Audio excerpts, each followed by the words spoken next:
Are you still paying for storage you're not using? You might think that when you delete files from Dropbox, they're gone for good. But here's the catch. Those deleted files actually sit in your trash for 30 days, still counting against your storage quota the whole time. So if you want to truly reclaim that space, you can't just hit delete once. You have to nuke them for good. And that's exactly what I'm going to show you right now. Here's the plan. We're going to sign into your Dropbox account, find the deleted files section, select everything you want to remove, then permanently delete it and confirm the action. That's it. Just 5 steps and you'll have your storage back. Alright, let's start with the first action. Open up your web browser and head over to Dropbox.com. Sign in with your email and password. If you're already signed in, you're good to go. Now don't worry if you're on the free plan or a paid account. This process works exactly the same for everyone. So you're in. Now let's move on. Once you're on the main Dropbox page, look at the left-hand sidebar. You'll see a list of options like Files, Paper, and Sharing. What you want is the one that says Deleted Files. Go ahead and click on that. This is where all your recently trashed items live for that 30-day window. So if you've ever deleted something and panicked thinking it was gone forever, this is the safety net. But right now, we're not here to restore anything.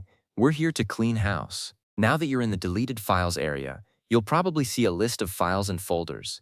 Some might be from yesterday, some from 3 weeks ago. Take a moment to look through them. You can select individual files by clicking the checkbox next to each name.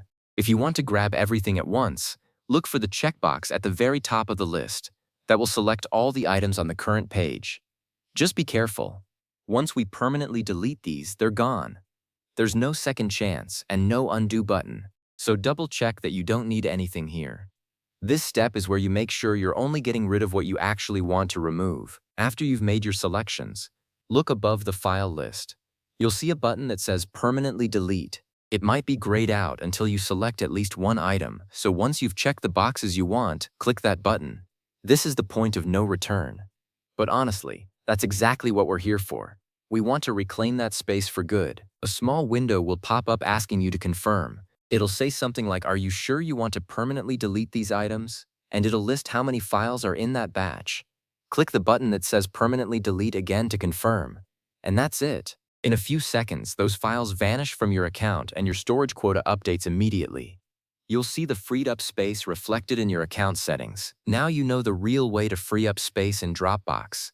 No more waiting for that 30-day timer to tick down. No more paying for storage you're not actually using. So the next time you clean up your files, remember this little extra step. It takes just a minute, but it makes a huge difference. Thanks for following along, and I'll catch you in the next one.